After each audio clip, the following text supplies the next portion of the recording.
Ay, bueno, parece que estamos grabando acá, ¿no es cierto? A ver.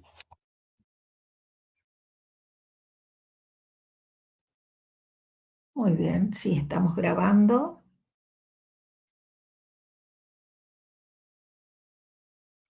Bueno, Jonathan, te invito entonces a ver la clase anterior en el video, cosa que Ya, te profe. pongas un día con lo que estamos tratando. Sobre todo porque ya nos vamos acercando en la quinta semana a la primera solemne. Estamos recién en la tercera semana. Falta todavía, faltan temas, pero bueno, son todos importantes y hay que irlos viendo un poquito a todos, ¿no? Hoy vamos a avanzar bastante, así que vamos a tratar de ir redondeando temas y demás.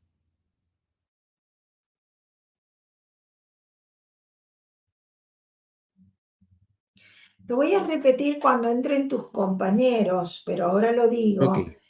En la primera unidad, en la semana tercera, que es esta, hay un foro.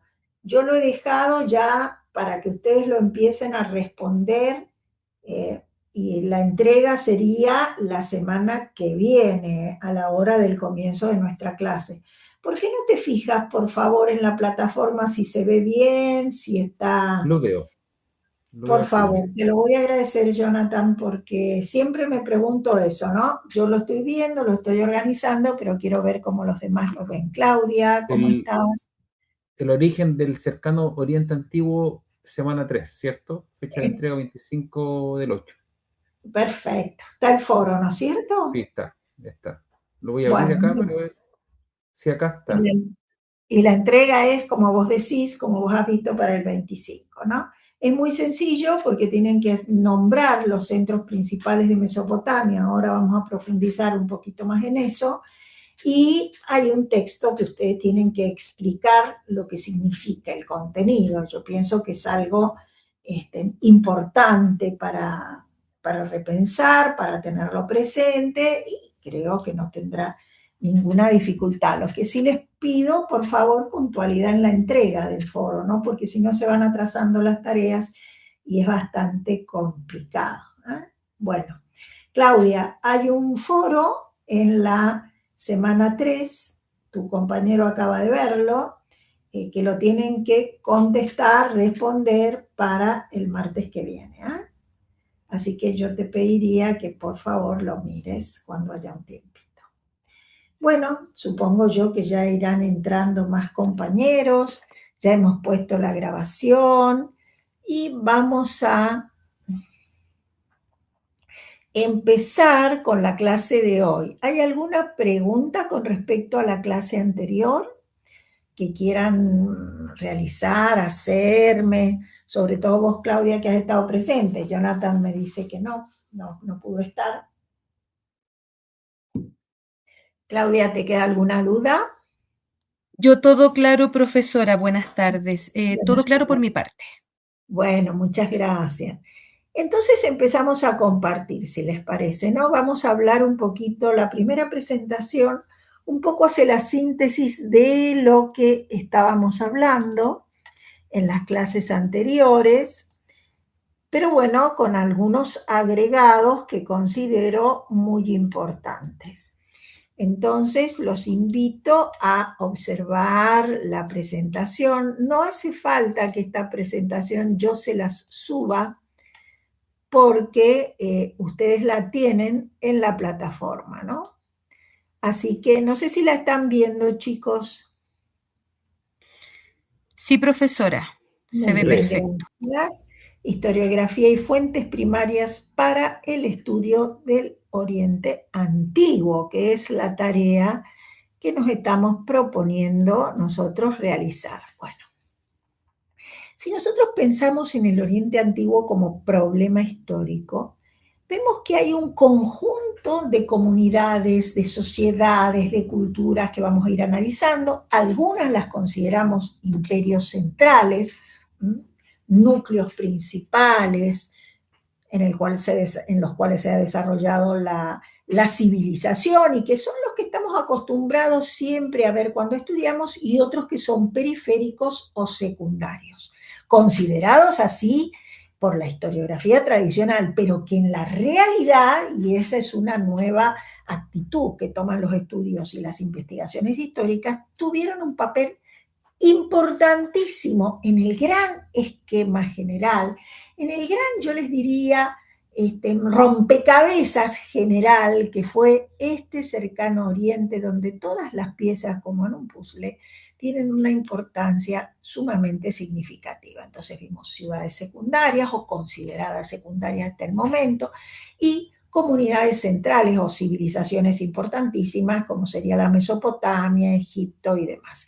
Para todas ellas, nosotros vamos a utilizar fuentes concretas que nos permitan descubrir su complejidad cultural. Fuentes arqueológicas y también fuentes escritas. En todas ellas tenemos este bagaje de documentos que en la actualidad es sumamente importante. Bueno, nosotros esto lo hemos repasado ya, está en las clases anteriores, esto es una síntesis, la importancia del mito, del acervo cultural mítico y su papel fundante de todo el pensamiento que tenían estos orientales en el plano político, en el plano social, en el plano religioso.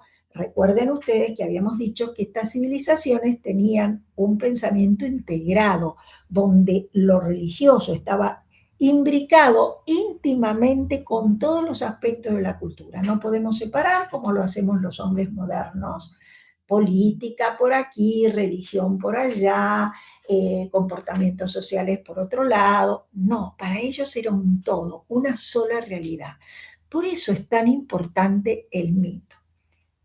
Ese es el motivo por el cual nosotros en las primeras clases dimos tanta importancia a estas ideas, tanto al pensamiento mítico, que lo desarrollamos en especial, como a conceptos como origen del Estado o prácticas estatales.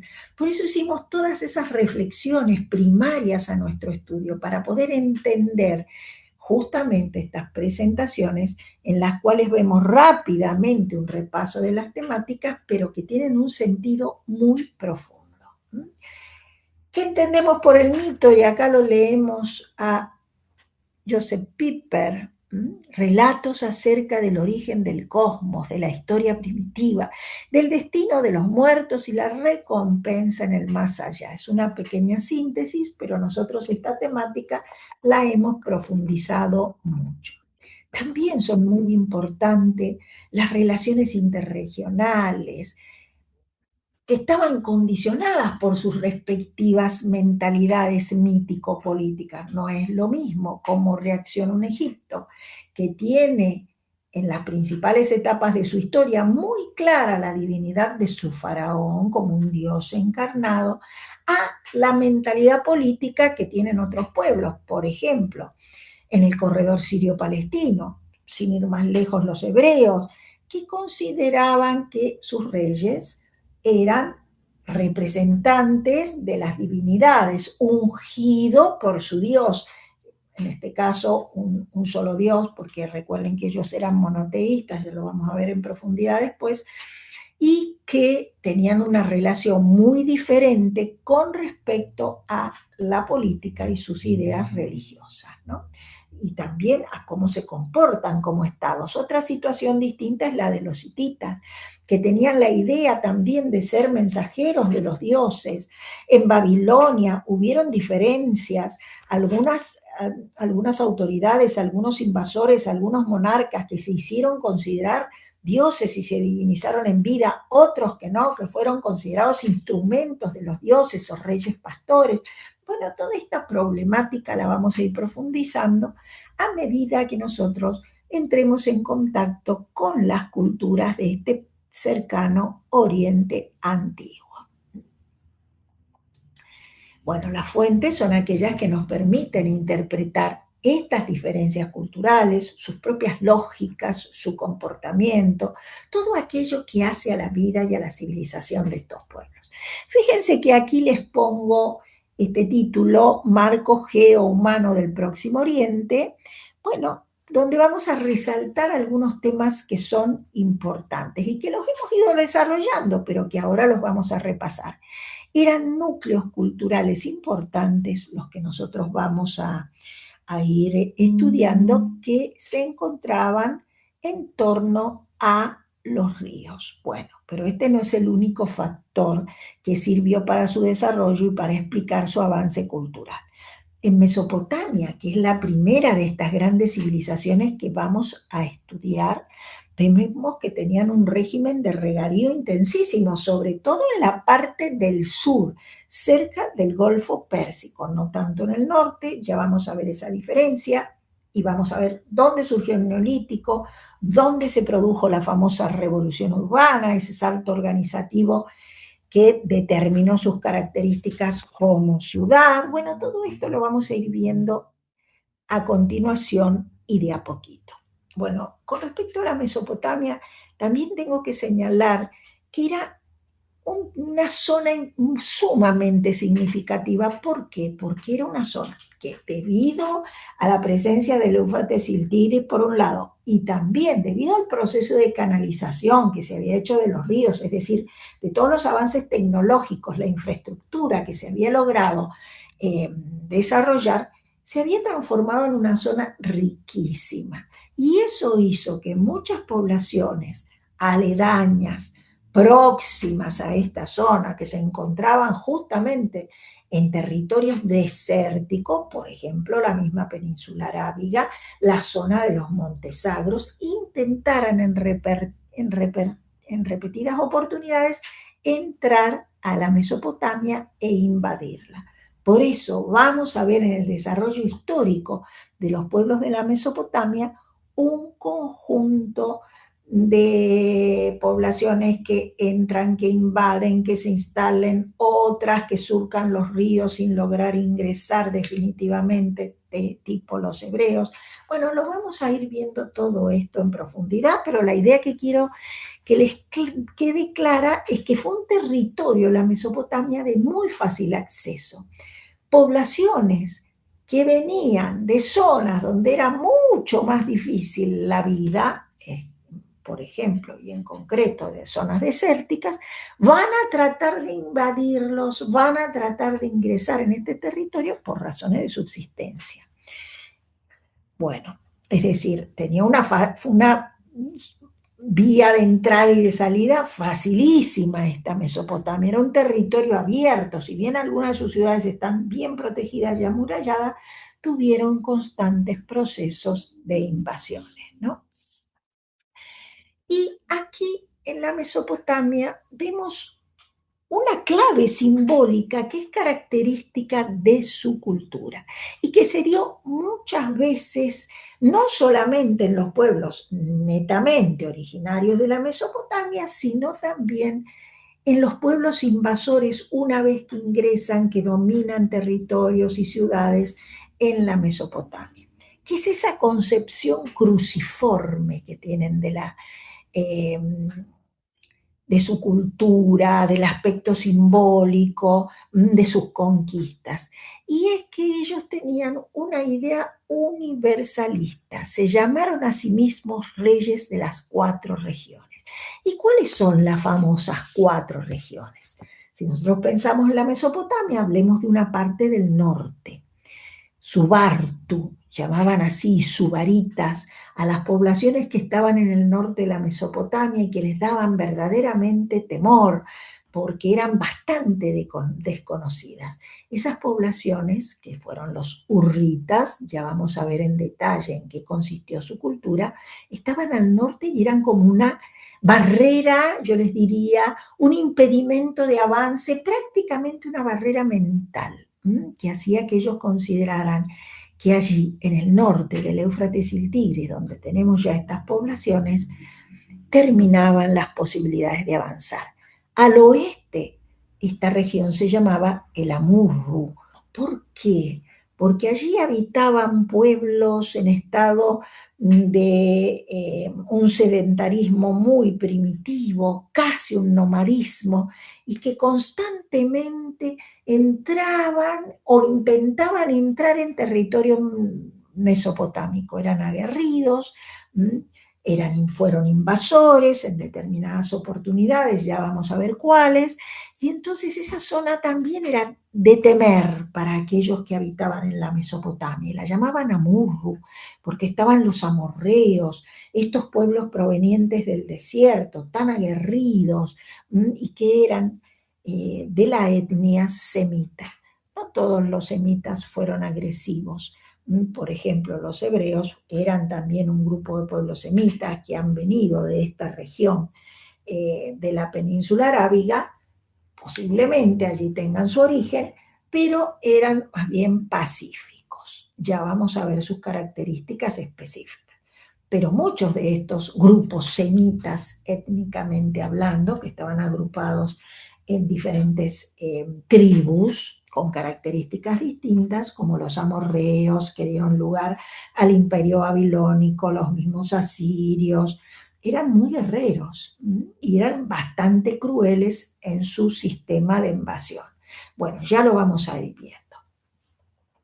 Bueno, esta Profe, visión, sí, te escucho. yo no sé si usted conoce la revista Historia del National Geographic. Ah, sí, qué lindas que son, Sí, muy ¿no? buena. Ahí hablan sobre que en uno de los artículos, hace muchos años, yo tengo todos los números prácticamente, hablaban sobre que Buenísimo. uno de los imperios más sádicos, más crueles, como decía usted, eran los asirios. Ahora, Pero claro, sí, la, dale, pregúntame. la pregunta mía, ¿por qué no hubo un cruce? Yo tengo entendido como un cruce romano de una legión que se perdió como en el 200 después de Cristo.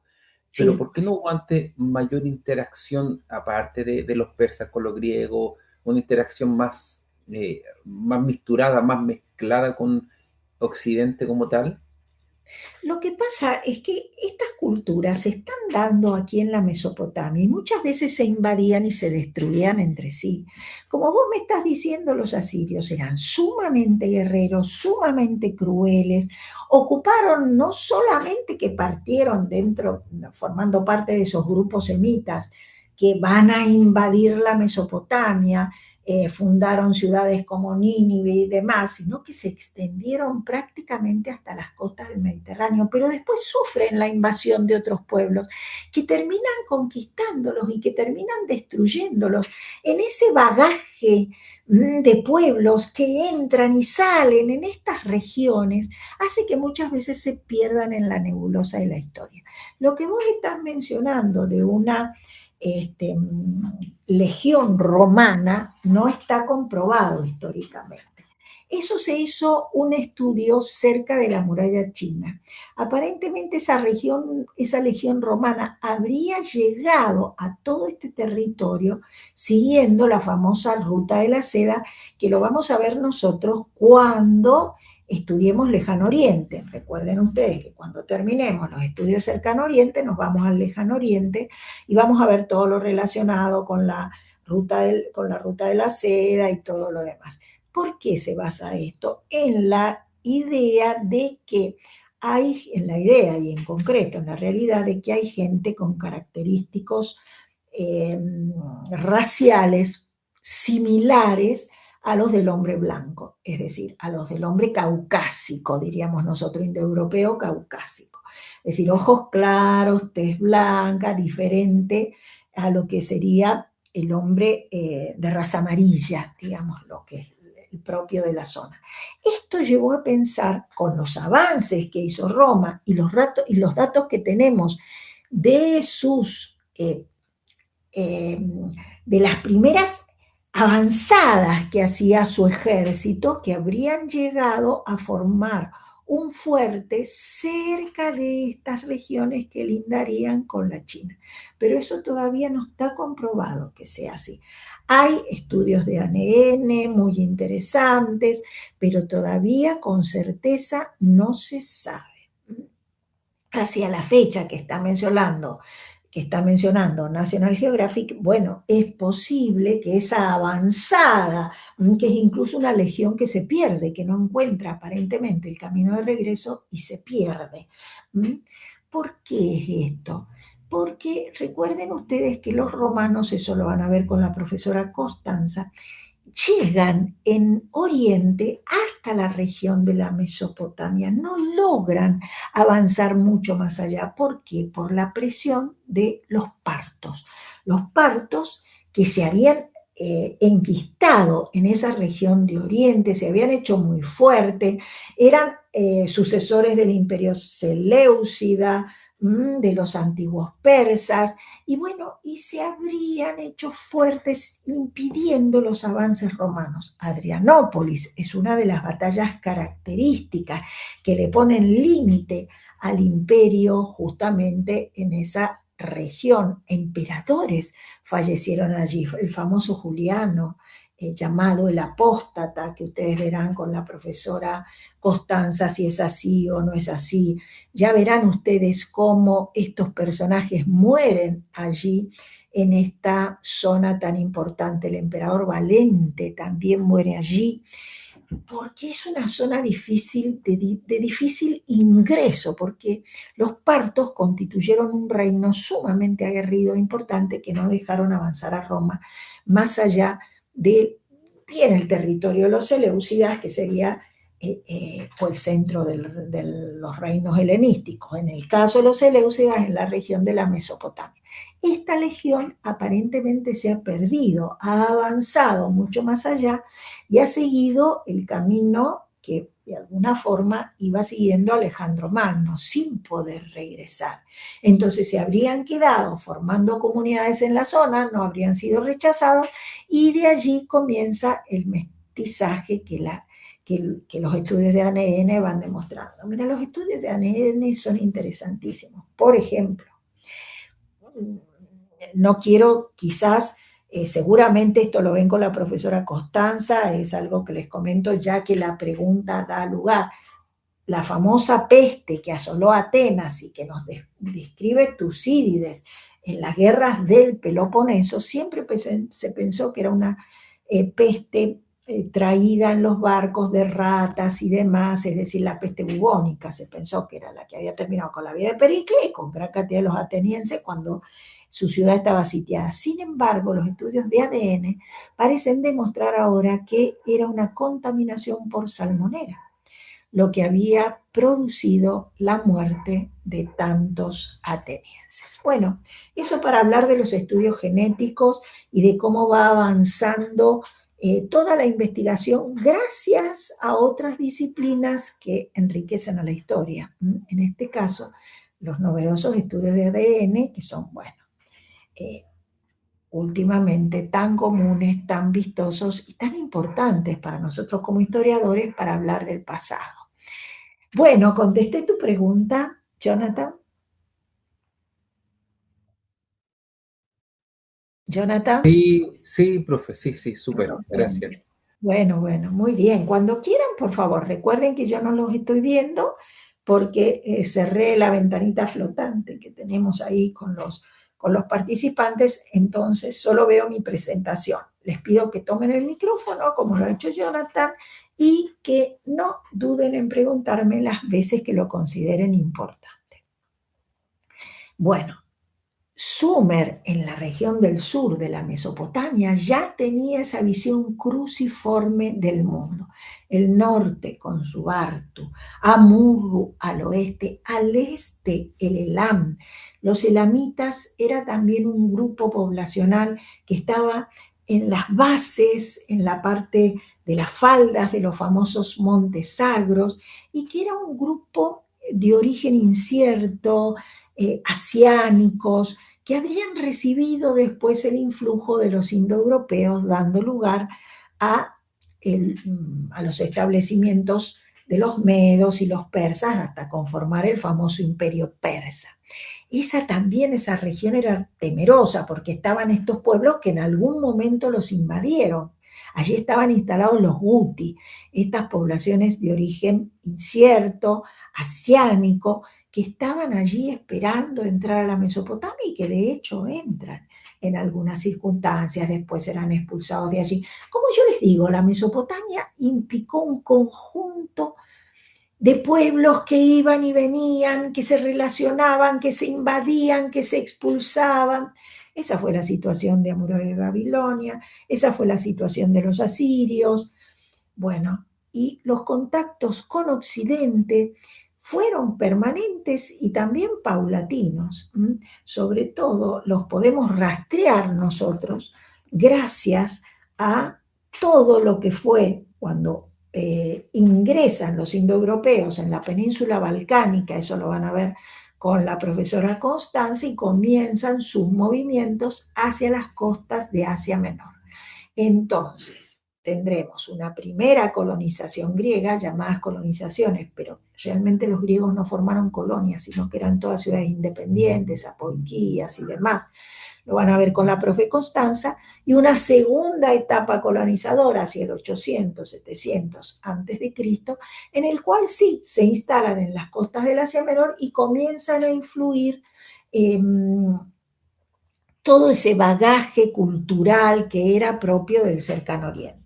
La codificación de leyes, los cambios en las tácticas de guerra, toda una serie de aspectos políticos, militares y hasta religiosos llegan a Occidente gracias a esa expansión que tienen los griegos en las costas de Asia Menor, y también a los pueblos piratas que había siempre en el Mediterráneo, que son los famosos pueblos del mar, que surcaban todas las costas del Mediterráneo y traían información, objetos, comerciaban de acá para allá, de un lado para otro, y también eran una vía de comunicación importantísima. Bueno, eso como para responder tu pregunta, Jonathan, no dejarte en el aire, pero bueno, a medida que avance no solamente Historia del Antiguo Oriente, sino también Historia de Grecia con la profesora Constanza, van a poder ustedes ir profundizando estos temas. Acá hay un concepto que me interesa hablar, que es la famosa denominación de el creciente fértil, que es una denominación que siempre se sostuvo, sobre todo a principios del siglo XX, toma forma y se mantiene. Mucha bibliografía todavía la utiliza, pero ha empezado a estar bastante criticada, se considera hoy día prácticamente por todos los autores superada. ¿Por qué? Porque fue tan complejo ese panorama que abarcó estas culturas, que no solamente podemos reducirla a las cuencas de los ríos, a los trabajos hidráulicos, que fueron importantes, pero que no son el único aspecto que nos permite comprender la riqueza cultural de estas regiones y la importancia que cada una de estas regiones tuvieron, sus particularidades, sus aspectos en común, como les dije, todo aquello que hacía a su modo de pensar, a sus mitos, a su mentalidad, todo lo que hacía a la originalidad de cada uno de esos pueblos y a los aspectos que podían ser comunes o productos del contacto entre unos y otros. Entonces, tan compleja esta zona que esa definición de medialuna fértil o creciente fértil, que era una medialuna imaginaria que abarcaría los ríos Éufrates y Tigris, pasaría luego por el Mediterráneo, llegaría a tomar el Nilo. Bueno, pero solamente están poniendo en esa definición, en ese análisis, solamente el ojo en el trabajo de los ríos, en las riquezas hídricas, que evidentemente existieron, pero que no es el único factor que pueda definir estas culturas. Es por eso que ahora se deja un poco de lado y se recurre a conceptos más generales. Miren, este texto es muy bonito, lo ven en Foster y Foster, las civilizaciones antiguas de Mesopotamia. Fíjense qué bonito, si quieren lo leemos. Irak, es una de las cunas de la civilización humana. Esta tierra fue testigo de los primeros pueblos y ciudades, de los primeros imperios. Aquí se inventó la escritura, con ella la poesía y la prosa más antigua del mundo, los rudimentos de las matemáticas, la astronomía, el derecho. También en este lugar se produjeron los primeros avances en la pirotecnología, así como importantes innovaciones en el arte y la arquitectura. De Irak procede una rica documentación de todos los aspectos de la perseverancia y la actividad humana a lo largo de milenios, desde la administración de la producción, de los excedentes, del entorno, hasta las creencias y las prácticas religiosas. Miren si fue importante toda esta región en torno a los ríos Éufrates y Tigris, que aquí vemos en el mapa, y que son tan importantes para poder comprenderlos y distinguirlos. Seguimos. Las áreas de influencia de la Mesopotamia. Estamos hablando de esta región, sí que volvemos aquí, comprendida entre los ríos Éufrates y Tigris. Digamos que aquí tenemos dos aspectos. La zona del sur, que está cerca del Golfo Pérsico y desemboca en él, y la zona del norte, donde vamos a ver que es la región donde comienza el Neolítico. Sin embargo, es aquí en el sur, en concreto en Uruk, donde tenemos la primera revolución urbana. Entonces vamos a explicar esto, por qué se produce, por qué es aquí. Bueno, en las áreas de influencia de la Mesopotamia vemos la región de Sumer, bien al sur, bien cerca del Éufrates y el Tigre, y Akkad, un poco más al norte, donde llegaron los acadios y que luego conoceremos nosotros en particular, Babilonia. No es que Babilonia la haya fundado Hammurabi. Hammurabi lo que hace es embellecer la ciudad de Babilonia, pero era una ciudad que ya existía. La antigua Mesopotamia estuvo integrada por un conjunto de ciudades independientes: Ur, Uruk, Isin, Lagash, Umma, Nippur, ya vamos a ver cada una de ellas en el mapa, Babilonia, y se manejaban entre sí con cierta independencia. Cuando recibían algún ataque invasor, bueno, la situación cambiaba y muchas de ellas se transformaban en capitales de esos imperios que estaban formando los invasores. Por ejemplo, es el caso de Babilonia o Asiria con Nínive.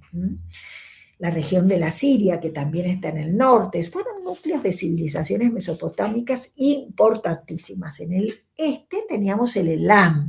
En el oeste, bueno, ya vamos a ver nosotros que está el corredor sirio-palestino, pero también ciudades estratégicas como Mari y Ugarit, que era una ciudad portuaria muy importantísima, y que vamos a ver ya en particular, porque no solamente nosotros en este espacio curricular o tramo, como ustedes lo llaman, vamos a ver los imperios centrales, esos núcleos poblacionales más importantes, sino que vamos a ver también, vamos a estudiar las ciudades consideradas periféricas o secundarias. Se va a abrir un mundo ante nuestros ojos enorme, problemático, muy significativo para analizar.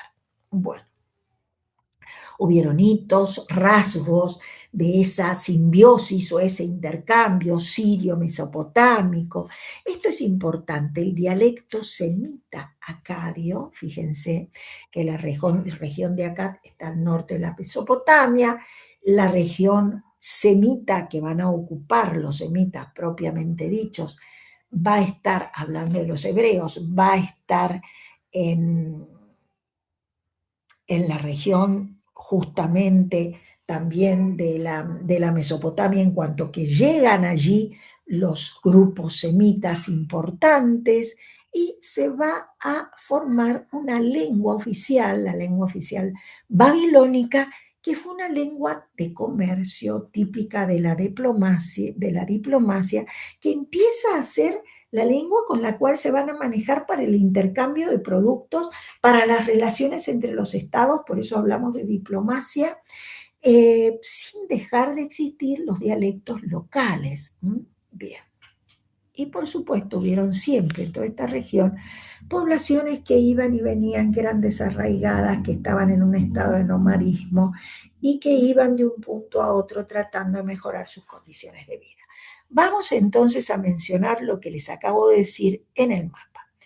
En la región de la península de Arabia tendríamos el origen de la etnia semítica como un grupo poblacional del cual se dividen distintas tribus. Una de ellas son los acadios, otras serán los asidios, otras serán los amorreos y también los hebreos. Veremos que todos tienen distinto comportamiento. Y en la región de la Mesopotamia, propiamente dicha, tenemos que observar el siguiente fenómeno.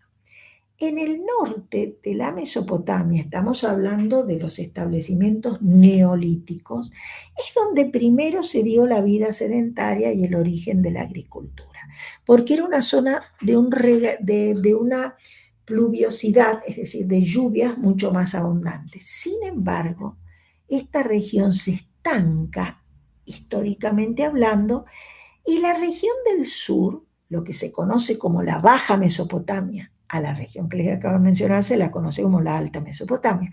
Esto sería la Baja Mesopotamia, es donde primero surgen los grandes avances como la revolución urbana en una de estas ciudades que es Uruk. Aquí la encontramos. ¿Por qué se da esta diferencia? Porque si bien aquella región tenía más lluvias, esta región tenía caudales importantísimos de los ríos Éufrates y Tigris que llegan incluso a transformarlos en muchas ocasiones en una región pantanosa. Eso llevó a que los pobladores de estas ciudades comenzaran con esta tecnología de canalización de ríos. Eso hizo que creciera y avanzara mucho más la Baja Mesopotamia que la Alta Mesopotamia, si bien allí habría comenzado el Neolítico, los primeros establecimientos sedentarios, la primera agricultura, los primeros avances en la técnica de la ganadería. Bueno, les voy a mencionar las ciudades más importantes, y es aquí una de las preguntas del foro. Uruk, donde se va a dar la famosa revolución urbana, que no solamente se da en la ciudad, sino que ejerció su influencia cultural entre las vecinas. La ciudad de Ur, mencionada en la Biblia, donde se piensa que ha sido el origen de los primitivos sumerios. Larsa, Uma, Isin, ciudades independientes que en determinado momento intentaron ejercer una hegemonía sobre el resto de sus vecinas, Lagash, y también Kish, y la famosa ciudad de Nippur. Nippur es importantísima porque es un centro o fue un centro cultural. ¿Qué significa esto? No estoy diciendo cultural, todas fueron centros culturales importantes, pero Nippur es un centro cultural, de culto, viene la palabra, porque allí se realizaba las ofrendas y se adoraba al dios Enlil, una divinidad sumeria que se vinculaba con la realeza.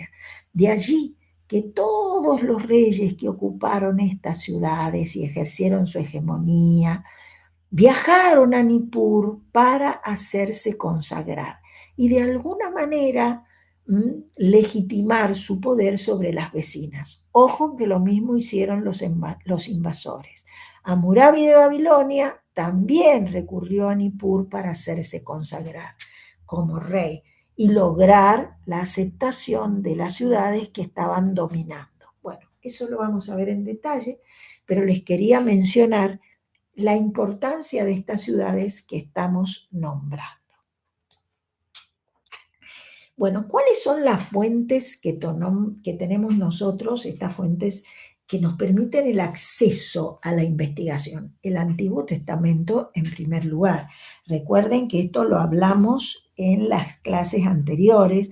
El Antiguo Testamento, que siempre, o por lo menos desde el auge de la modernidad, donde todo el pensamiento religioso se criticó, se intentó mostrarlo como un cuento, como una invención tardía. El Antiguo Testamento ha sido motivo de numerosas campañas arqueológicas y muchos sitios que sostenían su existencia o que estaban atestiguados, comentados en la Biblia, fueron encontrados gracias a las indicaciones que daba la Biblia en el Antiguo Testamento. Por lo tanto, no solamente es un libro sapiencial, es decir, es un libro que habla del mensaje de la divinidad, de Yahvé, Elohim, Adonai, nombres que suelen utilizar los hebreos para referirse a su Dios, sino que también da datos importantísimos que permiten comprender su historicidad, que también nos sirven como registro y documento histórico, como las características de algunas poblaciones y sus contactos con los distintos caminos, vías de acceso y por supuesto su contacto con los hebreos. Hay autores clásicos, yo me refiero a autores clásicos a los grecorromanos, los helenos. Cuando hablamos de los helenos, hablamos de los griegos propiamente dichos. Eso, por supuesto, lo van a ver con la profesora Constanza, los indoeuropeos que invadieron la península balcánica llamada la Hélade y también las costas del Asia Menor, ya lo verán con la profesora, se reciben la denominación de helenos porque se instalan en la Hélade, ¿no? Y tenemos los propios de la Grecia clásica. Los helenísticos, que son aquellos autores de la época en que ya Alejandro Magno ha realizado sus conquistas por todo el territorio oriental y se han formado los famosos reinos helenísticos. Y los romanos, que nunca faltan y que fueron los grandes conquistadores de todos esos reinos helenísticos que en distintos momentos de la historia de Roma forman o pasaron a integrar su imperio. El último, los Ptolomeos, cuando Augusto, Octaviano en ese momento, posteriormente llamado Augusto, invada Egipto en la famosa, venciendo a Marco Antonio y a Cleopatra, la última reina ptolomea propiamente dicha de la dinastía de los Ptolomeos, que gobernaban Egipto, venciéndolos en la famosa batalla de Accio, ¿no? Y que de ahí en más Egipto pasó a ser un reino personal a nombre del emperador romano. Bueno, eso lo verán, por supuesto, con la profesora Constanza. Bueno, estas fuentes de autores clásicos dan la idea de alteridad, de la visión de Oriente vista desde Occidente, ¿no? Eso hay que tenerlo en cuenta. Son los otros, y es allí como ellos se dedican o como ellos los interpretan. Pero hay fuentes que son propias, llamadas fuentes indígenas, porque son del lugar, autóctonas. Por ejemplo, la egíptica, que está escrita por Manetón, que es un sacerdote egipcio del siglo III a.C., que hace una descripción de los reyes que han ocupado el trono en Egipto. ¿Por qué es importante esa lista real? Porque para los egipcios los reyes le daban el sentido total y absoluto a su historia. Cada rey en el trono evitaba el caos, aseguraba el orden. Entonces, por eso era tan importante mencionar a aquellos soberanos que habían ocupado el poder en Egipto. También está el resumen de Juliano Africano, es del siglo III después de Cristo, Flavio Josefo, siglo IV después de Cristo, y todos ellos nos van contando cómo era este mundo desde su propia particularidad. Babilónica, escrita por Beroso, que es un sacerdote caldeo, también nos cuenta este tipo de historias. Y las fuentes egipcias propiamente dichas, el papiro de Turín, que es un papiro en el cual figuran también listas reales, que es un papiro de la época de Ramésida, quiere decir de los Ramsés en el trono, siglo XIII antes de Cristo, y empieza su descripción desde la época en que los dioses ocupaban o habían ocupado el poder en Egipto y habían sido nombrados los distintos faraones. La piedra de Palermo, la estela de Palermo de la quinta dinastía, que ya nos habla de los momentos en que Egipto se unifica, lo vamos a ver después con mayor intensidad. La lista de reyes de Ábidos, bueno, también corresponde a la época de Seti I, de Ramsés II, estamos hasta en la dinastía 19, todas las descripciones que nos dan, que son muy importantes para analizar y que después vamos a ir, por supuesto, profundizando. Miren, esto se encuentra en un museo, ¿no es cierto? Y es la lista de Karnak. Es una lista también real que se encontró en Karnak y que se encuentra también expuesta en un museo en el Cairo, iluminada, muy, pero muy bonita. Bueno, fíjense acá que si nosotros vemos en detalle, esta es una representación gráfica de lo que es la lista real del Saqqara. También vemos aquí los nombres. Este es el faraón. El faraón está, siempre que ven en cartuchos son nombres de faraones. Este faraón corresponde al Alto Egipto, lo vemos con la corona blanca. Este faraón corresponde al Bajo Egipto, lo vemos con la corona roja, que es totalmente distinta, y así sucesivamente. Estos lugares donde no vemos nada es porque no se ha hallado, porque hay un hueco que todavía puede completarse si se llega a avanzar en la investigación. Esta es la lista de Turín, donde vemos un conjunto de jeroglíficos que nos hablan también no solo de sus reyes, sino de las mecánicas de comportamiento. Por ejemplo, algunos símbolos jeroglíficos, la famosa pluma Maat, el orden y la justicia, la figura del halcón, del dios emperador, la figura del toro, que generalmente representaba la fuerza del faraón, el agua, muchas veces representaba el Nilo, el Serekef, que es una especie de representación de los palacios egipcios, ¿no? La abeja y el junco. La abeja y el junco implican el Egipto unificado. La abeja, el norte de Egipto, el junco, el Alto Egipto, y el Bajo Egipto. El Alto Egipto sería el sur, el Bajo Egipto sería el norte. Bueno, el dios Sol representa el dios, representa el día, representa la claridad según el contexto.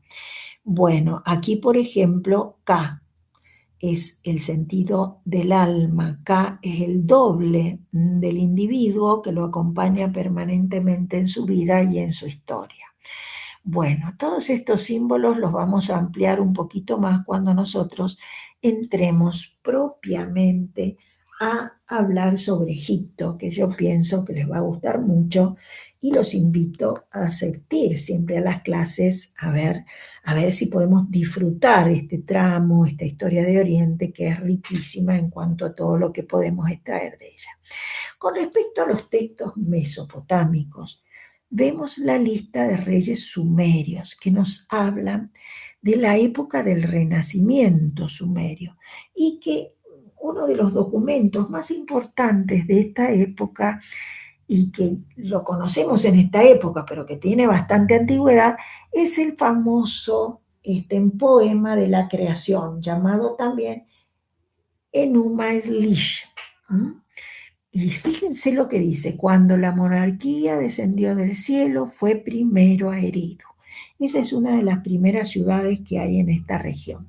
Fíjense qué es lo que está diciendo: que la monarquía bajó del cielo. Este comentario nos permite comprender cómo entendían ellos esa relación entre lo divino, lo político, lo social, la realidad de su cultura, ese pensamiento integrado del que estamos hablando, del cual nosotros no podemos extraer partes como lo hacemos los hombres modernos. Bueno, hablemos de política, no hablemos de religión, eso en la antigüedad no existe.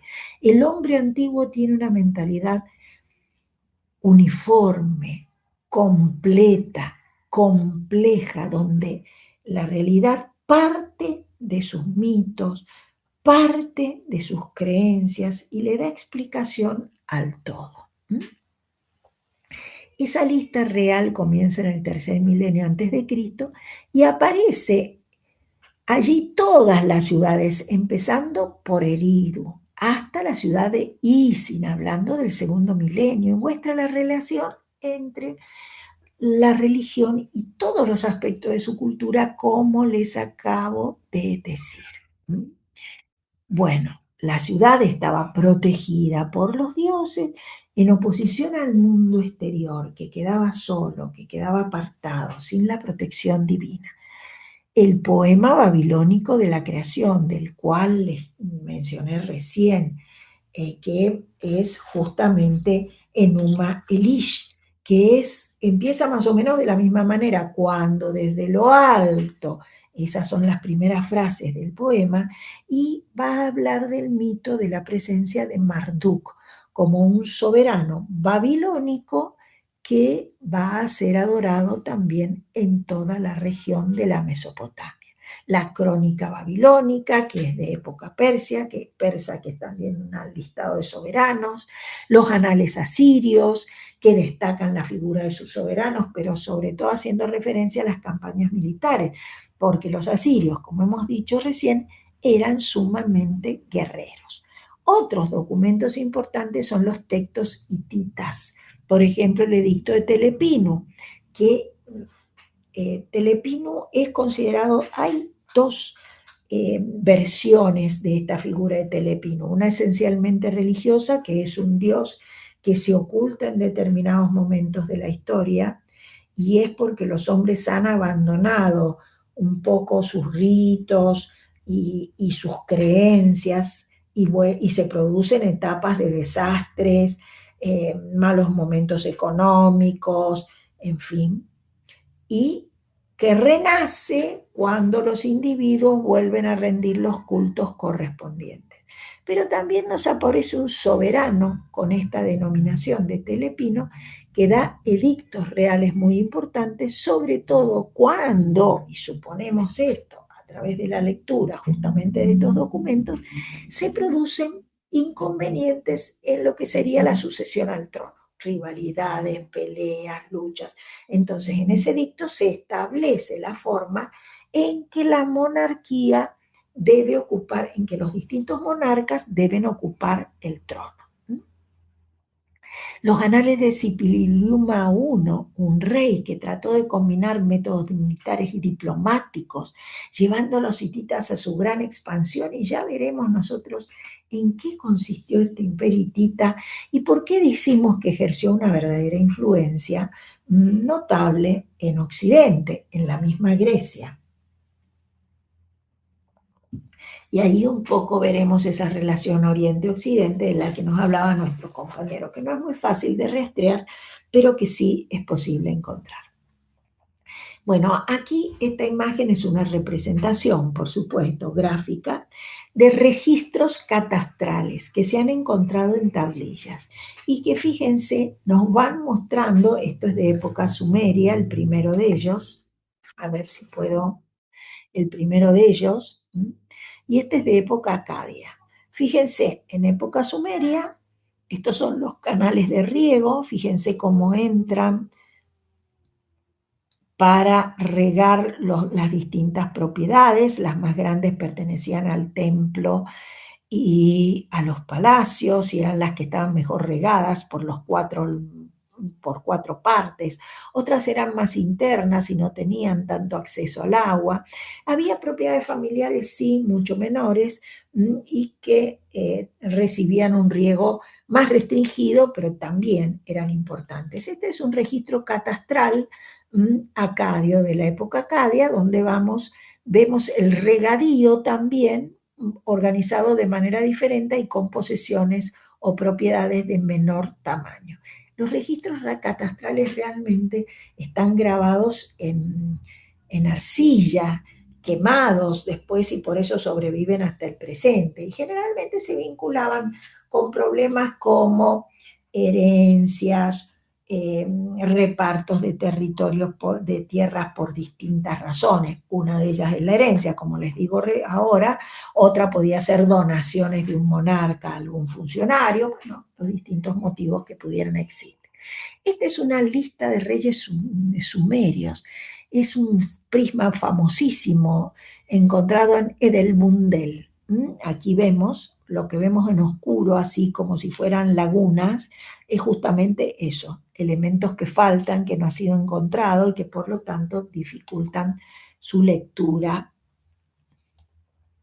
y su investigación. Bueno, en la actualidad tenemos que entender que hay una investigación o una visión historiográfica madura donde tratan de combinarse los elementos, las fuentes, ya fueran foráneas como las locales, en los cuales se trata de ver los pueblos diferentes desde su propia lógica y no juzgar lo distinto como opuesto. Es decir, tratar de ver cada una de estas culturas en su propia riqueza, en su propia complejidad, y verlas cómo se desarrollaban en esa dinámica tan extraordinaria que era su propia realidad cultural, ¿no es cierto? La lingüística también ha hecho aportes importantísimos. De hecho, el imperio hitita y la figura de los hurritas, que ya vamos a ver quiénes eran, es como una etnia dispersa en el norte de la Mesopotamia, son identificados gracias a la lingüística y distinguidos de los demás. O, por ejemplo, la lengua semita acadia, que les mencioné recién, que se transformó en toda esta región como la lengua en la que todos entendían, la que servía para el comercio, para las relaciones diplomáticas, es investigada y se ha deducido como tal su importancia a través de los aportes de la lingüística. Y por supuesto, desde lo simbólico, desde lo ideológico, es que se realizan todas estas investigaciones. Bueno, las tendencias historiográficas actuales se han abordado de una manera compleja, teniendo en cuenta todos los aspectos que podemos analizar, es decir, se escapa de visiones simplistas, unívocas, y se trata de ver todo este mundo en su real complejidad, ¿no es cierto? Como integrados en un todo sistémico. Bueno, y se le da mucho valor a los aportes de cada cultura, es decir, a los documentos etnovo, es decir, a aquellos que están propiamente, son propios de las culturas. Y esta es una síntesis, lo que les pongo a continuación, de lo que es el Estado. Esto nosotros sobre el origen del Estado o las prácticas estatales, como a mí me gusta llamarlo, lo hemos visto ya en las clases anteriores. Aquí hacemos una simple síntesis, ¿no? Cuando aparecen estas prácticas estatales, cuando hay una administración compleja, como ya lo dijimos antes, cuando hay toda una élite dirigente que organiza, que gobierna a estos primitivos núcleos culturales que dan ese salto de una aldea a una verdadera ciudad. Cuando haya mecanismos de control, y es propio de esta élite, de la producción, de la distribución de los materiales sobrantes, por ejemplo, todos estos, cuando hay una redistribución, por ejemplo, de productos agrícolas que permiten no solamente el mantenimiento de la población, sino que hayan excedentes y con eso lleguen a sostenerse otro grupo poblacional que es muy importante, por ejemplo, los artesanos, que hasta el momento eran itinerantes de una ciudad a otra. Bueno, cuando se produzca este salto organizativo, que lo vemos hacia el 3000, 3500 antes de Cristo, encarnándose en la ciudad de Uruk, vamos a ver que ya tenemos artesanos establecidos, fabricando cerámicas, mantenidos por el Estado o por estas élites dirigentes, gracias al exceso de productividad. Y esto se debía a la canalización de los ríos, a la mayor cantidad de tierras cultivadas, a la producción que se obtenía, que servía no solo para mantener la población local, sino las aledañas. Bueno, también cuando se observan obras monumentales, cuando aparece la escritura, acuérdense ustedes que va a aparecer la escritura cuneiforme hacia el 3500 a.C. Los jeroglíficos en Egipto tienen más o menos una datación similar. También cuando veamos en estas poblaciones un crecimiento demográfico exponencial muy marcado, todo esto nos va a permitir hablar de esta revolución urbana tan importante. Bueno, para el surgimiento del Estado hubieron distintas ideas que las hemos desarrollado en la clase anterior, pero que ahora en general en esta presentación se las menciono sintéticamente.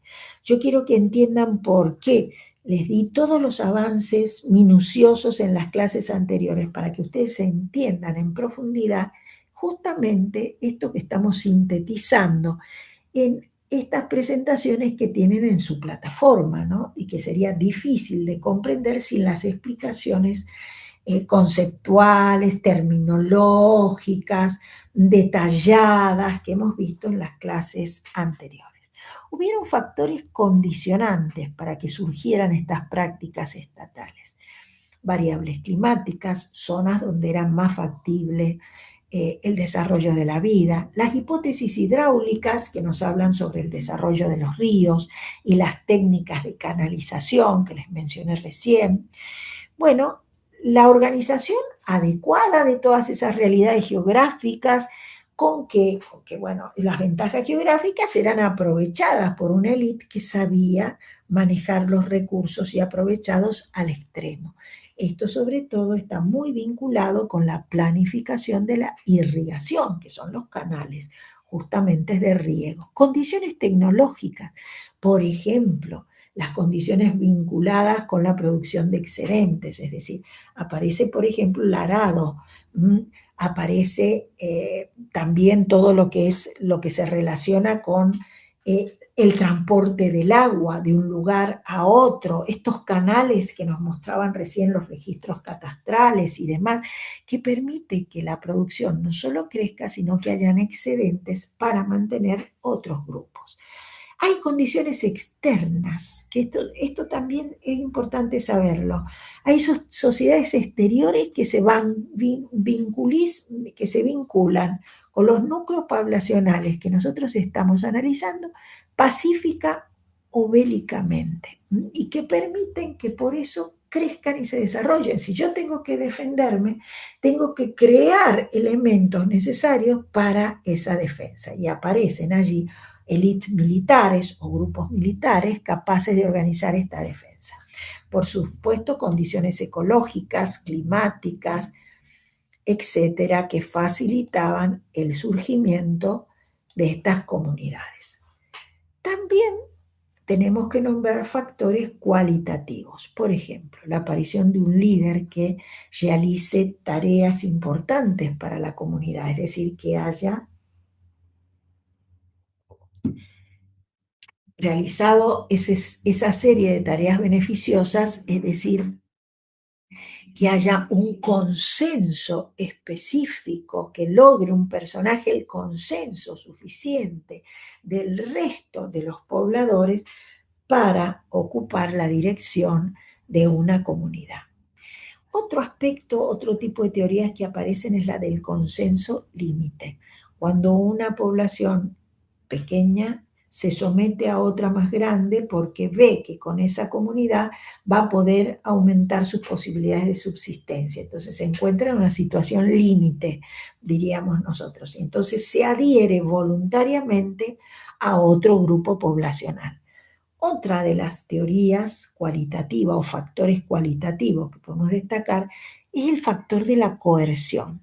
Cuando ya las sociedades se complejizan y las antiguas redes de parentesco que regían los comportamientos en una sociedad desaparecen y aparecen líderes que utilizan la fuerza para imponer un grupo sobre otro. Bueno, sobre las teorías del surgimiento del Estado, nosotros ya las vimos en la clase anterior. Hay algunas que son monocausales, es decir, que ponen el acento en un solo factor y que suelen ser deterministas, y pluricausales o sistémicas. Bueno, dentro de las monocausales, esto es un poco una síntesis, un repaso de lo anterior. Como les expliqué recién, estaban las gerenciales de Wyckoff y Stewart, que es la hidráulica. Entonces, civilizaciones cercanas a los grandes ríos que los planifican, que los organizan con una élite que en un primer momento era una élite vinculada al templo y después al palacio, que van logrando el aprovechamiento de este recurso y que permite el paso, el salto de la aldea a la ciudad. Otro de los factores, el comercio interregional e intrarregional de Wright y Jones, que hablan sobre la gran cantidad de redes de comercio a gran escala, un tráfico comercial que permite el crecimiento de las ciudades. ¿Por qué? Porque es necesaria toda una organización interna que permita la fabricación de objetos para competir en el plano comercial. Los objetos cerámicos serán los fundamentales, ¿no?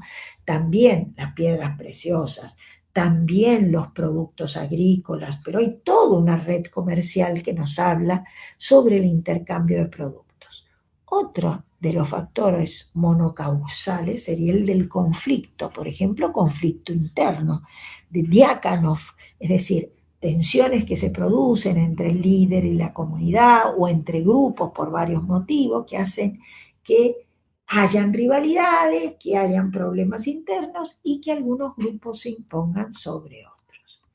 Los conflictos externos, por ejemplo el de Carneiro, esa hipótesis que habla de los enfrentamientos bélicos, que son motivantes también, como lo dijimos recién, de que se fortalezcan las comunidades a la espera de ataques externos. Y los de circunscripción, que es cuando se agotan las posibilidades por un problema de crecimiento demográfico y se produce la lucha entre distintos grupos, unos se eliminan y otros se potencian. Otro factor muy importante es el hecho de la urbanización, donde surge la especialización artesanal, la irrigación. Esta es la hipótesis de Gordon Child. La de Smith y Jung, que habla de la presión demográfica como un factor también determinante para el crecimiento de las ciudades.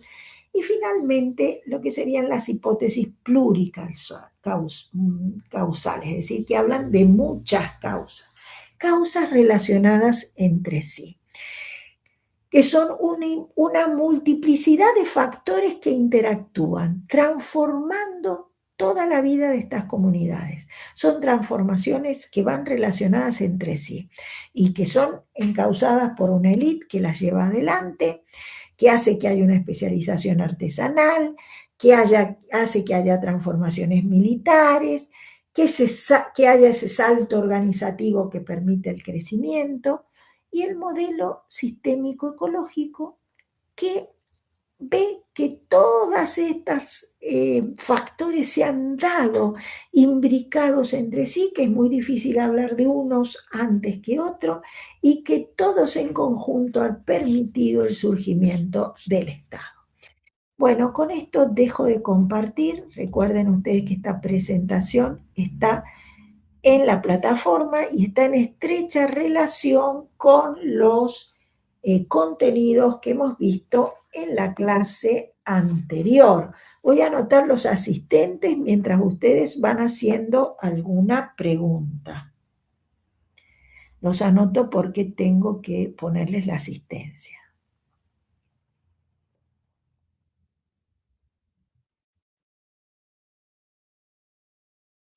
Algo que quieran preguntarme, que quieran comentar.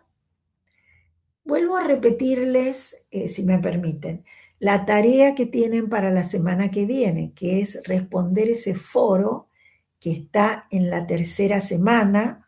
Es un foro que ya hemos visto, hemos constatado con Jonathan y con Claudia, que está abierto totalmente, que les pregunta cuáles son los principales establecimientos, que mencionen algunos establecimientos de la Mesopotamia. Ya lo hemos mencionado en la presentación que vimos, las ciudades de Isim, Larsa, Umma, Lagash, Uruk, importantísimo, Uri y demás. Y después les coloco un texto de un autor que habla sobre la importancia del mito en el pensamiento político de los antiguos. Yo creo que es un texto claro y ustedes me lo tienen que explicar o darme su opinión al respecto.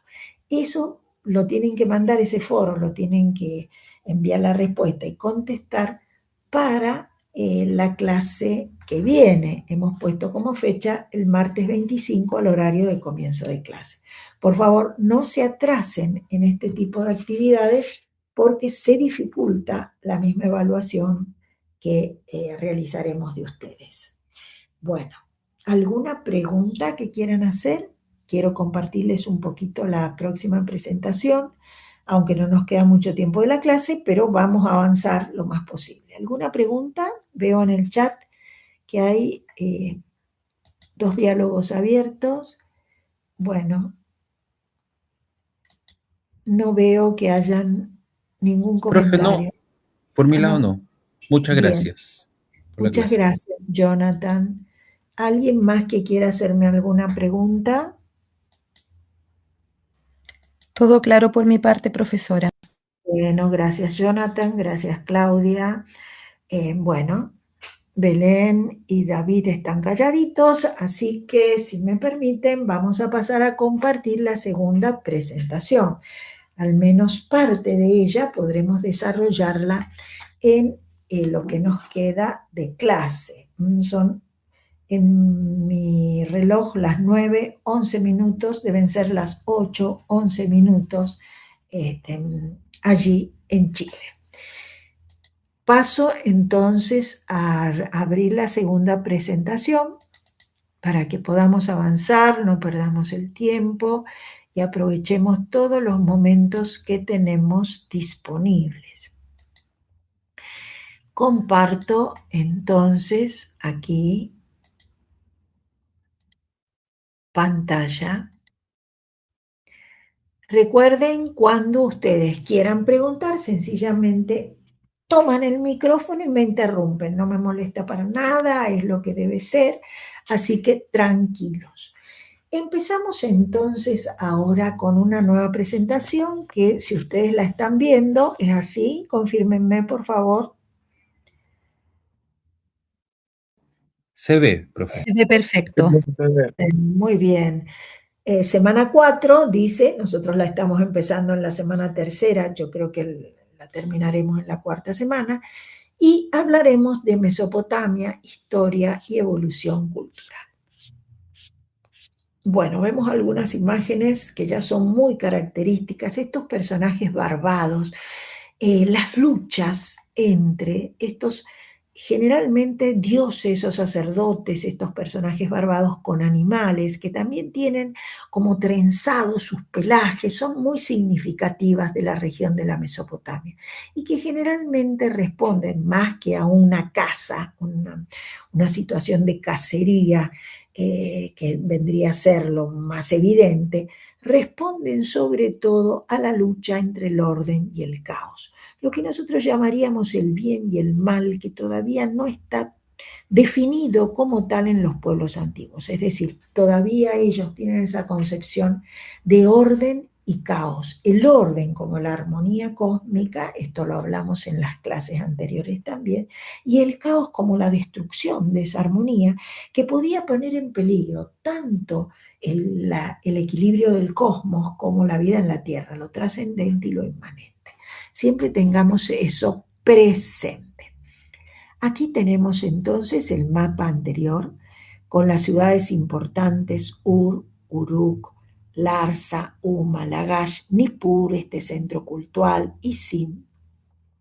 Y aquí vemos, por ejemplo, no se las mencioné recién, la famosa ciudad de Mari, que es una ciudad que tuvo esos registros tan importantes de unas 20.000 tablillas, como hablamos la primera clase, que son registros catastrales, son registros de comercio, son registros diplomáticos, todo lo que ustedes puedan imaginar que nos sirve para ver cuál fue la importancia de esta ciudad realmente extraordinaria y por qué no podemos decir que ha sido una ciudad secundaria, si bien no está comprendida dentro de ninguno de los imperios o centros culturales centrales, ¿no?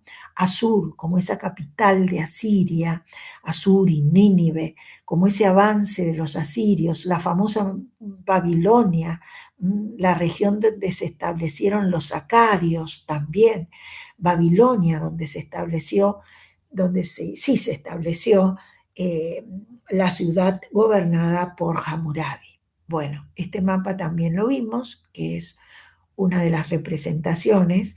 Y ahora vamos a hablar concretamente de la Mesopotamia. Como hablamos de la Mesopotamia, voy a volver a insistir sobre los textos que son de origen mesopotámico propiamente dicho. Entre ellos la lista de reyes sumerios, época del Renacimiento sumerio. Aquí ven ustedes la misma descripción que les hice recién. El poema babilónico de la creación, que nos habla sobre la figura del rey Marduk, cómo luchó con Tiamat y logró la creación de los dioses y la creación de los hombres.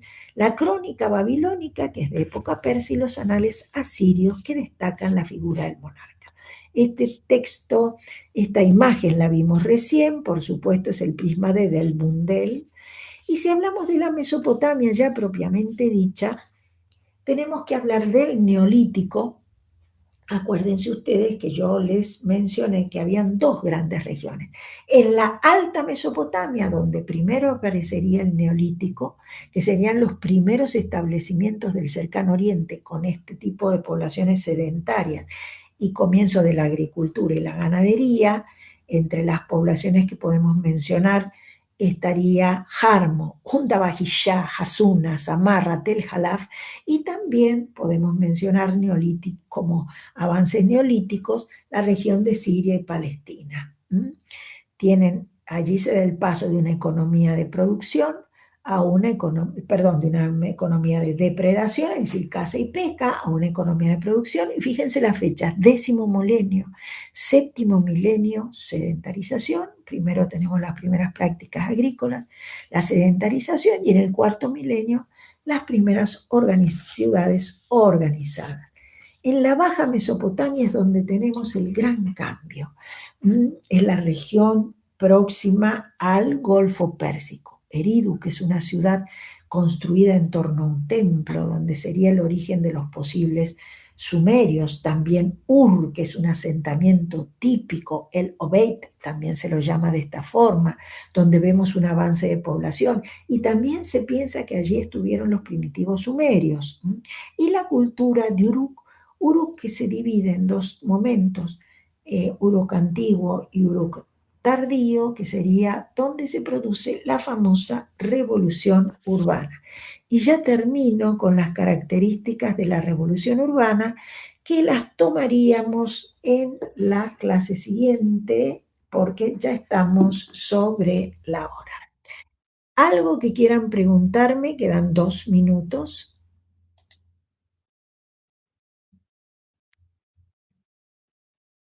Bueno, si no hay ninguna pregunta, los invito a realizar el foro, que es para la semana que viene.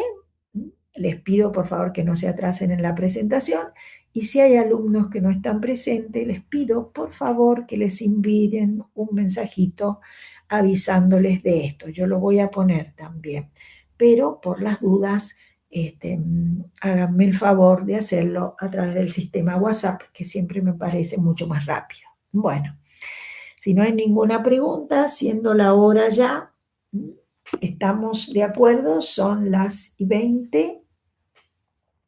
¿Hay alguna pregunta que quieran realizar? ¿Algo que quieran decir al respecto? ¿Coincidimos en el horario, chicos? Son las 19 minutos, 8:19 minutos. Bueno, llegaste un poco tarde. Bueno, Belén, perfecto. Bueno, mira la grabación después, extraordinario. Acuérdate de realizar el foro. ¿Hay alguna pregunta, chicos? No, profe. Bueno, muy bien. Son las 8:19 minutos, ¿verdad? Para coordinar el horario. No quiero tomarles más tiempo porque sé que ustedes tienen una clase después, ¿verdad? Tenemos hasta las 11. Sí, profesora, tenemos Bueno, otra clase. Exactamente, 8:19 minutos. Perfecto, estamos totalmente coordinados. Aquí son las 9:19 minutos. Bien, si no hay ninguna pregunta, no hay nada que comentar. Lo del foro por favor le pido que no se atrasen en realizarlo, porque la verdad que es un problema después, un problema para mí, para ustedes, para ambos.